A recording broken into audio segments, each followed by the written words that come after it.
आज की इस बहुत अहम वीडियो में हम आपको एक यूरिन की रिपोर्ट पढ़ने के तरीके के बारे में बताएंगे कि यूरिन का टेस्ट करवाने के बाद आप रिपोर्ट को घर में खुद से किस तरह पढ़ सकते हैं और जज कर सकते हैं कि यूरिन के अंदर क्या नॉर्मलिटी चल रही है, जिसके के लिए आप फौरी तौर पर अपने मालिक से रब्ता कर सकते हैं या प्रिवेंटिव मेजर्स या नेचुरल रेमेडीज़ कर सकते हैं, जिसके थ्रू आप अपने जो यूरिन की रिपोर्ट में नॉर्मलिटीज़ हैं उनके ऊपर काबू पा सकते हैं। यूरिन की जो रिपोर्ट है वो पढ़ना कोई बहुत रॉकेट साइंस नहीं है और उसके कुछ कंपोनेंट्स होते हैं जिनके बारे में जान लेना नहायत ज़रूरी होता है और इसके बारे में अवेयरनेस होना बहुत ज़रूरी चीज़ है। तो यूरिन का जब सैंपल दिया जाता है तो उसके बारे में कुछ एहतियातें लैब के जो ऑफिशियल्स होते हैं वो भी तो रिकमेंड करते हैं कि स्टीराइल कंटेनर में मिड स्ट्रीम यूरिन का सैंपल दिया जाता है। एडल्ट्स जो होते हैं उनके लिए ये रिकमेंड किया जाता है। इस तरह एक क्लीन जो सैंपल है वो गेन किया जा सकता है। जब यूरिन का सैंपल जज किया जाता है तो उसमें 3 तरह की कैटेगरीज़ को मद्देनज़र रखा जाता है। सबसे पहले तो फिज़िकल अपीयरेंस है यूरिन की, फिज़िकल एग्जामिनेशन यानी कि खुद उसको देखा जाता है।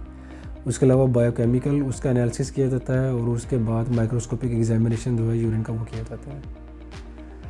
जो फिज़िकल एग्जामिनेशन है उसके अंदर यूरिन का कलर बहुत मैटर करता है। यूरिन का कलर नॉर्मली तो पेल येलो है। अगर आप बहुत अच्छे हाइड्रेटेड हैं और कोई आपको प्रॉब्लम नहीं चल रहा तो आपको यूरिन का कलर पेल येलो होना चाहिए। अगर बहुत ज़्यादा वाइट है तो इसका मतलब है कि आप ओवर हाइड्रेटेड हैं, पानी बहुत ज़्यादा ले रहे हैं, तो इसलिए आपको यूरिन का कलर जो है वो वाइट आ रहा है।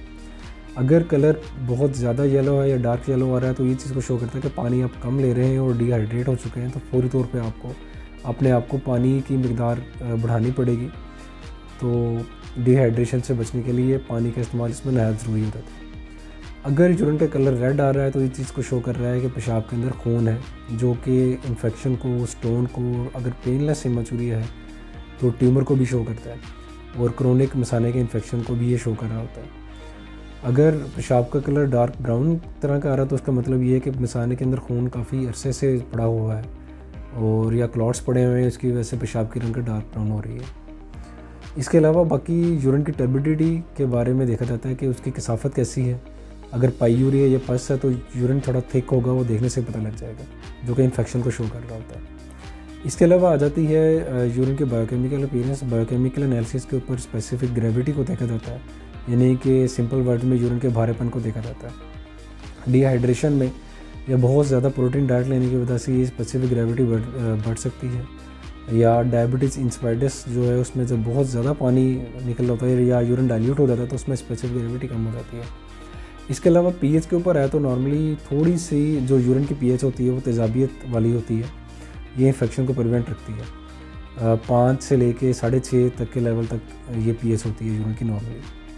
इसके अलावा यूरिन के अंदर जो बायोकेमिकल एनालिसिस है उसके अंदर प्रोटीन को देखा जाता है, जो कि नील होनी चाहिए, यानी कि 0 होनी चाहिए।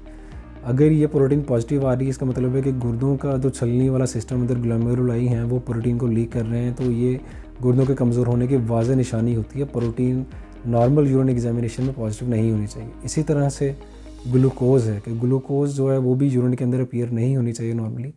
ये ब्लड के अंदर एक ख़ास लेवल तक जब शुगर बढ़ जाती है तो उसमें जो है ये यूरिन में अपीयर होना शुरू हो जाती है। जब यूरिन में अपीयर होगी इसका मतलब है कि लीकी हो चुकी है किडनी का जो सिस्टम है, तो ग्लूकोज यूरिन में अपीयर होने का मतलब है कि शुगर का जो कंट्रोल है वो बेहतर नहीं है, तो फौरी तौर पे शुगर के जो मामला उनको कंट्रोल किया जाना चाहिए।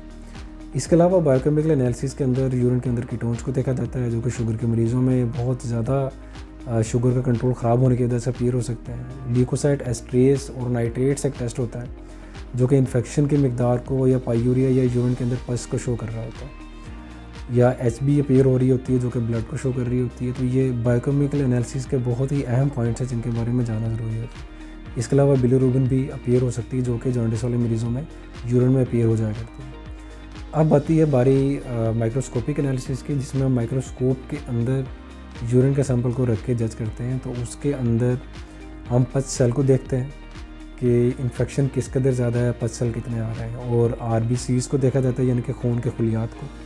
जो सुरख खुलियात हैं वो खून की मिकदार को बताते हैं कि जी पेशाब के अंदर खून किस कदर आ रहा है। इसके अलावा यूरिन के अंदर क्रिस्टल अपीयर हो सकते हैं माइक्रोस्कोप के ऊपर, जो कि यूरिन की कसाफत बहुत ज़्यादा या उसके अंदर पथरी बनने के चांस को शो कर रहे होते हैं। और एपिथेलियल सेल या म्यूकस जो है वो समटाइम इन्फेक्शन को या किडनी की किसी डिजीज़ को शो कर रहा होता है, ये भी हम माइक्रोस्कोपिक अपीयरेंस के साथ देख सकते हैं। तो जब भी आपके पास यूरिन की रिपोर्ट आए तो आप जो तरीके हमने डिस्कस किए हैं, जो चीज़ें डिस्कस की हैं, उनको देख के अपने अकॉर्डिंगली आप देख सकते हैं चीज़ें। और अगर इन्फेक्शन या खून आ रहा है तो फ़ौरी तौर पे आप अपने मॉलेज से रब्ता करें ताकि वो उसके बारे में आपको गाइड कर सकें।